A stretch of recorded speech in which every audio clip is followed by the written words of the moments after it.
Fala pessoal do Cetask, boa noite, gente. Paz do Senhor Jesus, tá? Tudo bem?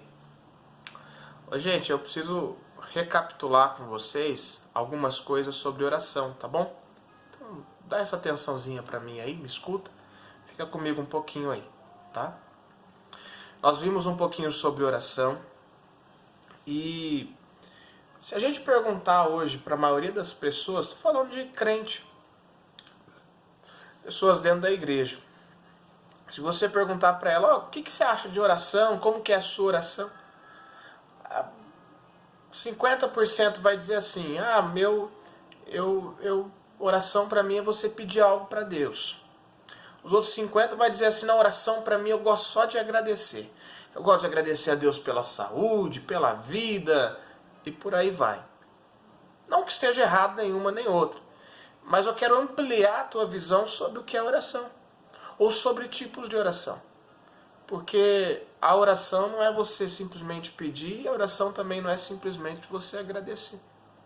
E tem muitas pessoas hoje que vão orar, e a oração da pessoa, ela tá ali orando, que quando ela vai ver, ela orou só 5 minutos, 10 minutinhos.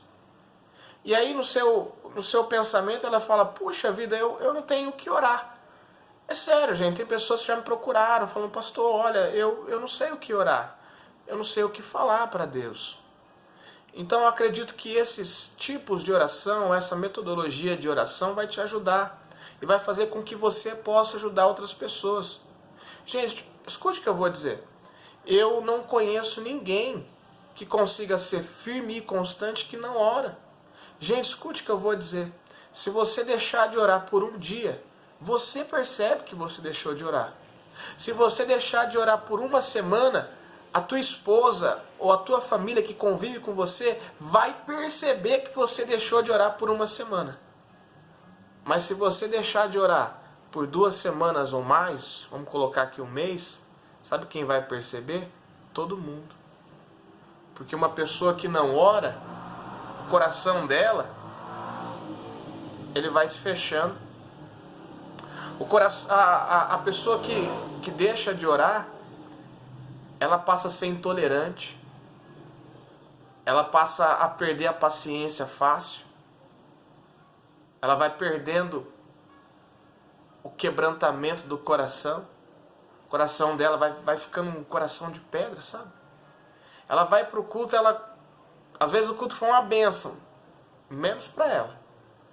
Por quê? Porque o coração dela tá fechado, então ela não consegue. Então veja a importância de oração. E dentro desse fator oração, eu quero trazer aqui para vocês algumas características de uma oração. Tá bom? Algumas vocês já viram, outras ainda não. Orar. Vamos colocar aqui como elementos da oração. Adoração, ações de graça, períodos de reflexão, intercessão, petição, gemidos e exercício de autoridade. Agora, quantos e quais elementos estarão presentes na sua oração vai depender do seu nível de maturidade, vai depender das circunstâncias que você esteja vivendo, e até mesmo do exercício do ministério que você exerce, tá ok? Bom seria que dentro de uma oração a gente conseguisse reunir todos esses elementos que eu acabei de mencionar para você. E dentro desses elementos eu quero falar um pouquinho de cada um deles, tá ok? Eu quero aproveitar essa aula, acredito que 10 minutinhos já é suficiente para eu poder falar de cada um desses elementos. Primeiro elemento, a adoração. Gente, o que é adoração? Adoração é você dizer a Deus o que Ele é. Senhor, Tu és maravilhoso. Isso é adoração. Senhor, Tu és soberano, onipotente, onipresente, onisciente. Tu és o Criador dos céus e da terra. Tu és o Deus da minha vida. Tu és bom, a Tua misericórdia dura para sempre. Isso você está adorando a Deus. Amém? E a adoração, gente, é quando você entra na presença ali no ambiente de adoração, né? No ambiente de adoração. Porque na presença de Deus você já está, sabia disso? Não tem por que você dizer assim, Senhor, eu quero entrar na tua presença, mas só entra na presença de Deus quem saiu dela. Compreendeu? O Espírito Santo continua aqui, eu continuo na presença de Deus, então eu não preciso falar assim, Deus, eu quero entrar na tua presença. Não, Senhor, nós aqui que já estamos na tua presença, queremos te adorar. Queremos te agradecer e por aí vai, adoração. E não tenha pressa, gente. Não tenha pressa de dizer os atributos do Senhor, de dizer o quão bom e quão generoso, maravilhoso Ele é. Não tenha pressa. Enquanto você está adorando, Deus ele está fazendo coisas que você nem imagina no seu dia, na sua vida, na sua família, no seu sentimento. Enquanto você está adorando a Ele, gente, Ele está contemplando a sua adoração, Ele está transformando a angústia em alegria, Ele está transformando tristeza em riso, Ele está fazendo isso enquanto você adora. Então não tenha pressa. Diga, Senhor, como o Senhor é bom, maravilhoso. Comece a dizer os atributos. Amém? Então, primeira coisa, adoração. Segundo, ações de graça. Adoração nós vimos que é você dizer a Deus o que Ele é. E ação de graça, pastor, o que é? É você dizer o quão bom Ele é, mas o quão bom Ele é para você mesmo, para mim. É você dizer, Senhor, muito obrigado, porque o Senhor me deu a vida. Obrigado, Senhor, por conta das situações que o Senhor me proporcionou passar. Algumas foram difíceis, mas em todas elas, Senhor, serviu para o meu crescimento, serviu para meu fortalecimento, porque a Bíblia vai dizer que todas as coisas cooperam para o meu bem, porque eu amo o Senhor. Então é você render graças ao Senhor. Senhor, muito obrigado, porque o Senhor é bom para mim. E por aí vai. É você mostrar os motivos pelos quais você é grato a Deus. Senhor, obrigado por ter enviado seu Filho Jesus para morrer em nosso lugar. Senhor, obrigado por ter sofrido tantas dores. Obrigado por ter me aceitado. Obrigado por ter me dado uma oportunidade. É você dizer a Deus o quão Ele é maravilhoso para você. Amém? Está rendendo ações de graça ao Senhor. Glória a Deus por isso.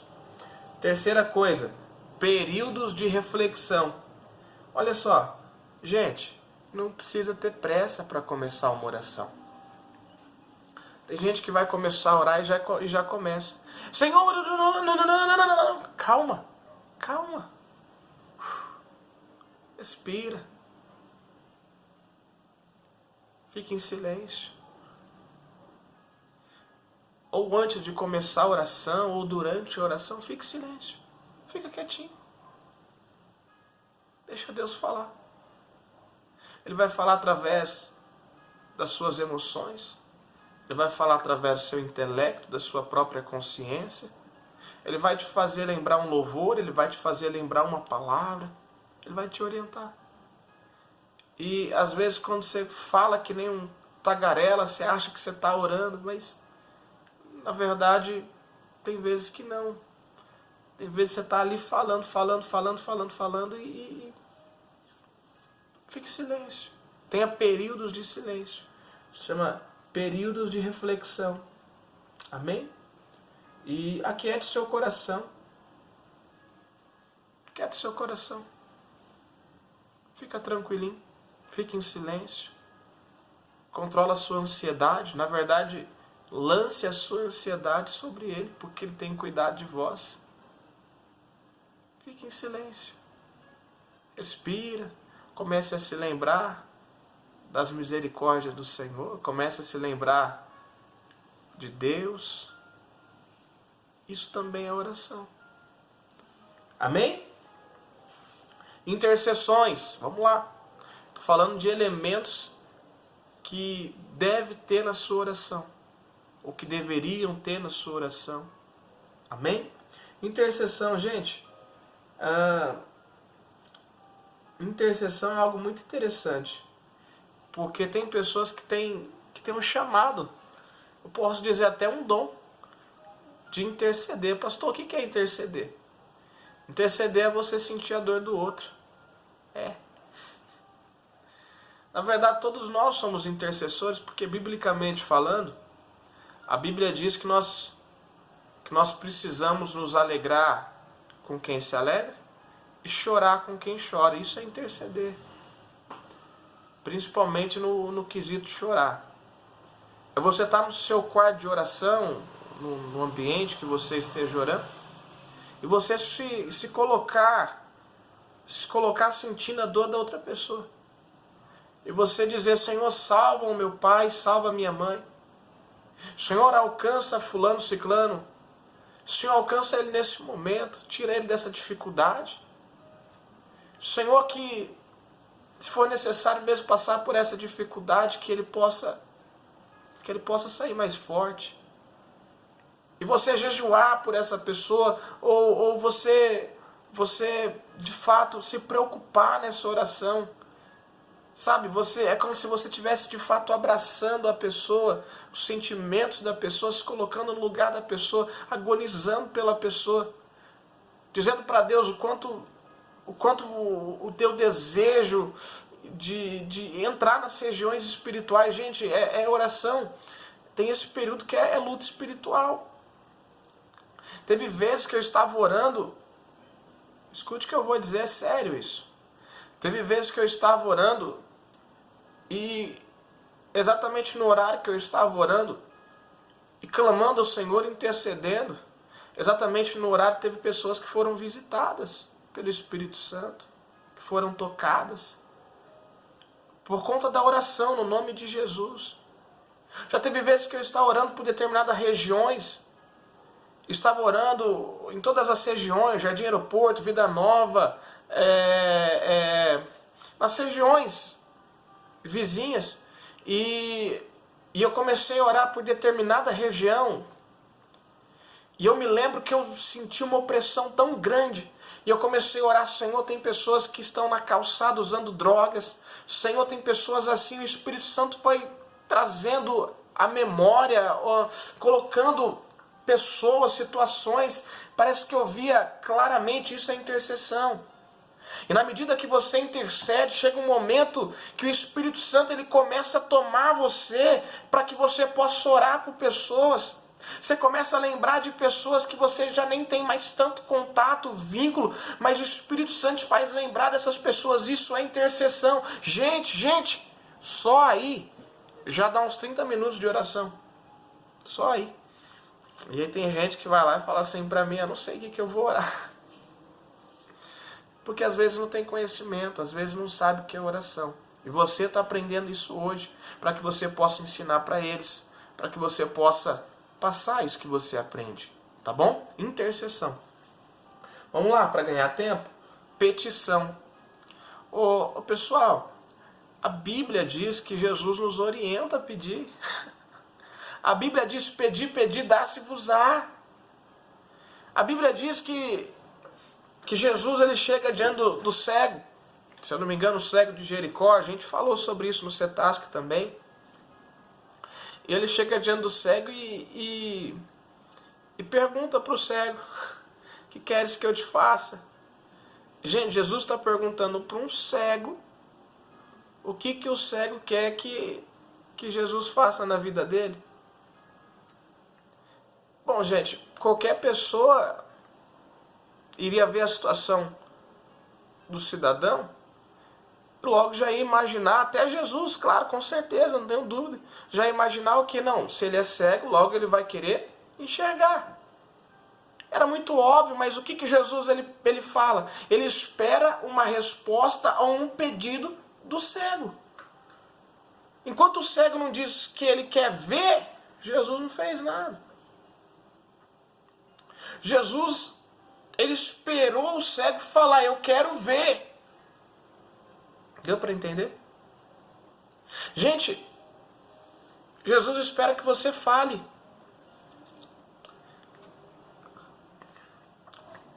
Lembra da mulher do fluxo de sangue? ela toca em Jesus, sim ou não? Ela toca na orla do vestido de Jesus, da túnica de Jesus. E quando ela toca, logo Jesus percebe, saiu virtude de mim. Jesus poderia ter apontado aquela mulher. Falou assim, olha, foi você que me tocou, eu sei que foi você. Não, mas Jesus ele começa a olhar a multidão e fala assim, alguém me tocou. Ele esperou aquela mulher ter uma reação, dizer, Senhor, fui eu que te toquei. Fui eu que te toquei. E aí logo depois que ela fala, ela se prostra, reconhecendo, adorando ao Senhor Jesus, e logo que ela adora o Senhor Jesus, aí a Bíblia vai dizer que Jesus olha para ela e fala assim, olha, a tua fé te salvou. Quando ela toca em Jesus, ela foi curada. Mas quando ela se prostra diante de Jesus e ela assume que foi ela que tocou, ela adora Jesus, aí Jesus salva ela. Olha que palavra, gente. Mas isso só aconteceu quando ela expressou, quando ela falou com a sua boca. Ela teve que falar, mestre, foi eu que toquei. Ela se prostra, ela se rende diante de Jesus. Então, biblicamente falando, a Bíblia nos orienta a pedir. Quando Deus, no Antigo Testamento, ele chega para Salomão e diz a Salomão, Salomão, pede o que tu quiseres. E aí Salomão vai pedir sabedoria para poder entrar e sair o povo, julgar o povo, melhor dizendo. Então, mas Salomão pediu. Então Jesus espera que você peça. Então pede. Pode pedir, não é pecado não. Tem gente que acha que é pecado. Não, eu só agradeço. Não, gente, não tem problema nenhum em pedir. A Bíblia diz que você precisa fazer com que Jesus conheça as suas necessidades. Embora ele já sabe de antemão tudo isso. Mas ele espera que você fale, que você conte a ele, que você compartilhe com ele, que você demonstre a sua confiança nele. E em muitas coisas ele não vai fazer nada, sabia?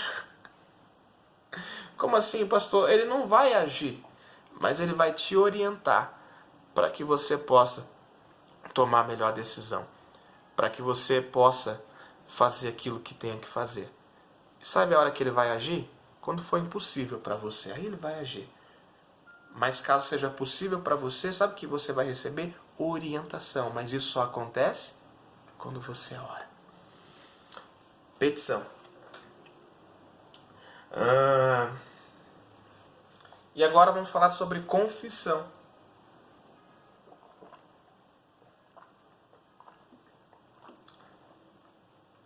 É necessário colocarmos diante do altar as nossas fraquezas, os nossos pecados, as nossas intenções, os nossos sentimentos e também as coisas que nos levam a pecar. Gente, não tem pecado nenhum você ser sincero com Deus. Tem tanto crente hoje que se esconde através de uma máscara, se passando por super-herói. Gente, não tem super-herói não. Não tem super-homem não. O que tem são pessoas que não confessam a Deus a sua fraqueza e se maqueiam, veste aquele terno bonito, aquela roupa bonita, aquele vestidão bonito.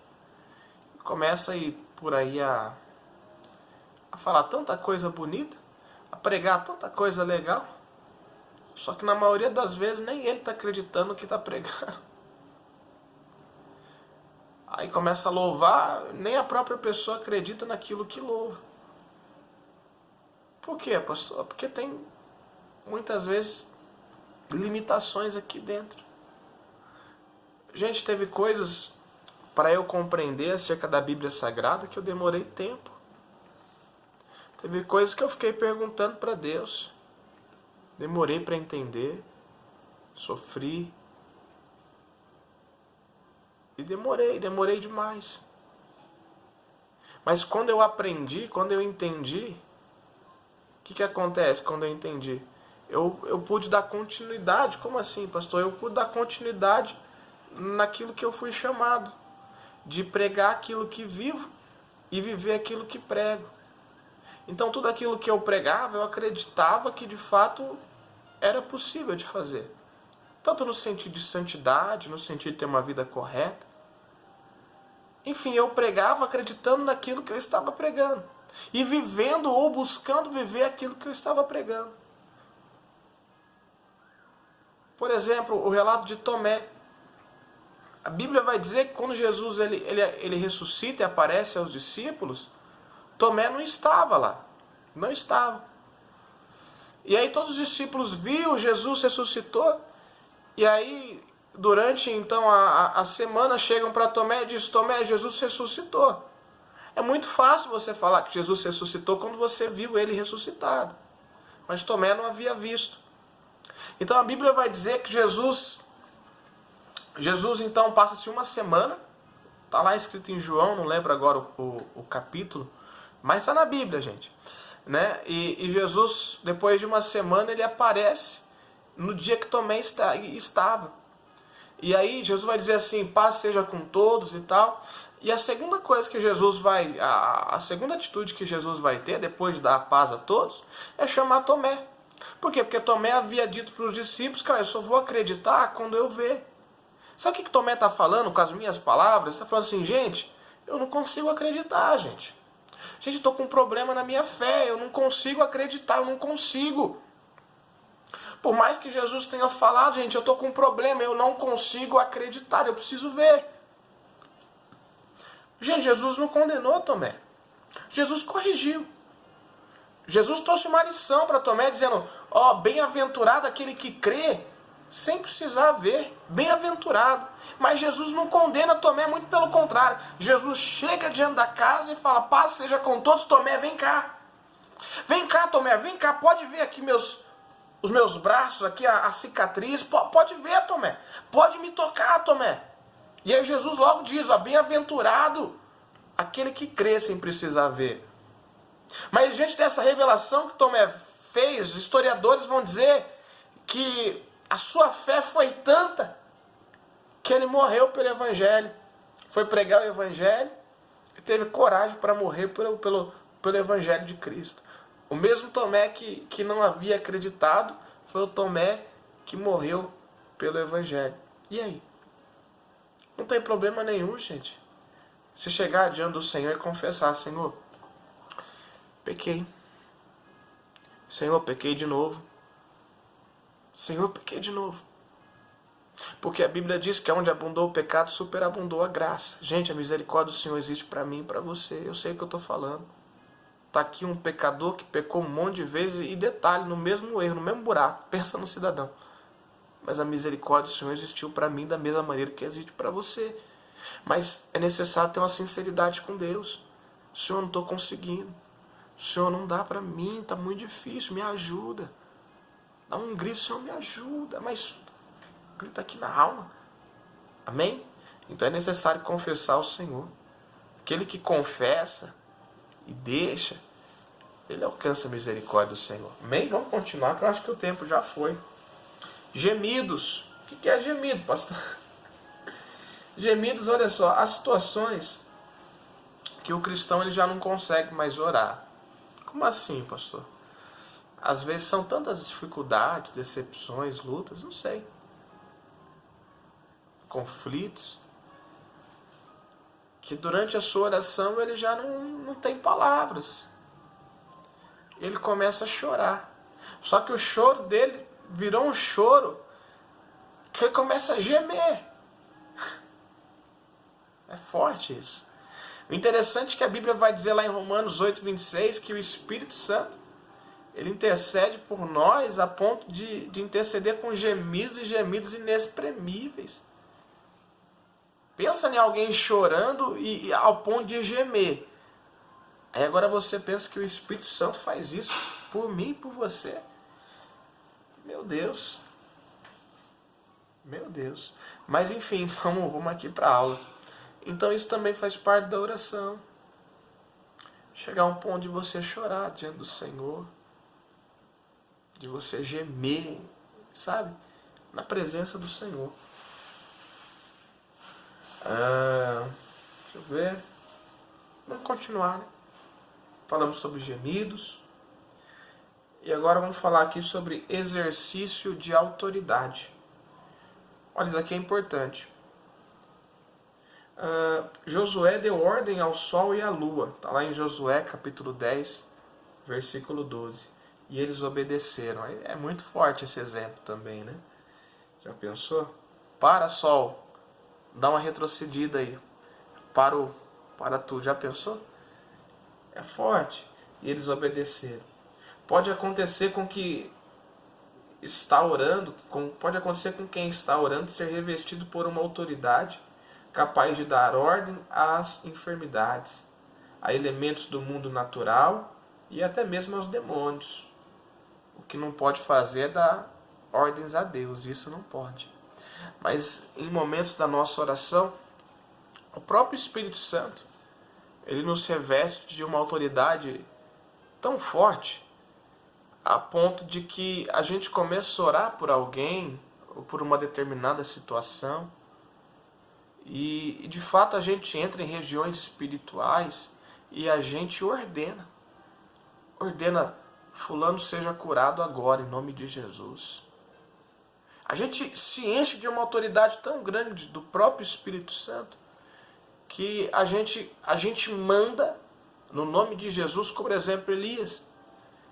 Gente, Elias, ele chega, ó, segundo a minha palavra, não vai chover. Não vai chover. Se não me falha a memória, ficou 3 anos e meio sem chuva, se não me falha a memória. Mas enfim, ficou um bom período sem chover, por causa de uma palavra do servo do Senhor. Então há momentos durante a nossa oração que o Espírito Santo nos dá autoridade e nos dá um entendimento para onde a gente vai exercer essa autoridade. Há pessoas que estão passando por dificuldades, até mesmo enfermidades ocasionadas por espíritos malignos, sabia disso? E o Espírito Santo nos reveste de autoridade dizendo, espírito maligno, sai em nome de Jesus. E seja onde essa pessoa está, seja nos Estados Unidos, Canadá, no Japão, na China, na Coreia do Norte, essa pessoa é alcançada por causa que você orou. Meu Deus, gente, acredita nisso. Exercício de autoridade. Ó, só aqui já passou de 1 hora a gente orando. Você tem certeza que você não tem palavras? Você tem certeza que você não tem o que orar? Amém. Desenvolvendo uma igreja que ora. Preste atenção, estamos acabando já, tá? Olha só. Meu Deus, é muito forte isso. A maioria de nós estamos rezando e não orando. Por quê, pastor? O que é rezar? Gente, rezar é você fazer uma oração repetitiva, uma oração que já está, já se tem as palavras, então você faz repetição daquilo. Por exemplo, o Pai Nosso, ele é uma oração que o Senhor nos ensinou, que na verdade ele é uma reza. Como assim, pastor? Por quê? Porque eles são palavras repetitivas, que você repete. Então, aquilo que é uma oração repetitiva, das mesmas palavras ali, é uma reza. A oração é aquilo que vai sair do seu coração, as palavras que vai sair de lá. Então a reza é isso. Já uma oração escrita, copiada, que você vai repetir. Entende? Rezar é tentar falar com Deus repetindo palavras decoradas, tá bom? O problema está na dificuldade de se adquirir o hábito de orar. Estamos falando de desenvolver uma igreja que ora. Gente, oração tem que ser um hábito. Você escova os dentes todos os dias, sim ou não? Pelo menos eu espero que você escove. E a oração tem que ser da mesma maneira. Você tem que acordar do seu dia, ou no horário que você designou para orar, você que vai escolher, não eu. Mas naquele horário você tem que ir lá orar, porque aquilo é um hábito. Tem que ser assim. Tem que ter disciplina para orar. Você tem que marcar aqui, ó, o teu horário, que marca aqui no seu registro, aqui no seu dia. Que, por exemplo, eu tenho aqui a minha lousa. Aí eu preciso, marca aqui, ó. Eu já decorei, eu já tenho já. Mas começa aqui, marca aqui, ó. O horário que você vai orar, marca e marca. Faça isso, tenha disciplina para orar. Leve isso a sério, você vai ver a tua vida sendo mudada. Vamos lá. Olha, é muito interessante que eu vou falar agora. Como ter o hábito de orar, pastor? Dr. Maxwell Maltz, em 1960, ele era um cirurgião plástico. Ele diz que demora 21 dias para você formar um novo hábito. É um processo e deve ter uma meta. A meta essa que é criar um hábito de cada vez e planejar as etapas específicas sobre como conseguir consistentemente esse objetivo diariamente. Hoje, a ciência, com pesquisas clínicas, alega que é preciso em média 66 dias para algo tornar-se um hábito. Então, de acordo com a ciência, você vai ter que ficar 66 dias fazendo o mesmo processo de oração, no mesmo horário, e você tendo lá e vai, todos os dias, durante 66 dias. Depois de 66 dias, pastor, o que vai acontecer? Você vai fazer algo que você nem vai precisar mais ter esse relatório escrito. Mas se quiser continuar, também continue. Mas já vai ser um hábito para você. Você vai fazer aquilo espontaneamente. É mais ou menos assim, eu preciso fazer. E de fato você precisa. Gente, às vezes a gente não leva a sério a oração. A gente não tem a noção do quanto a gente precisa orar. A oração ela serve não para mudar o coração de Deus, mas ela serve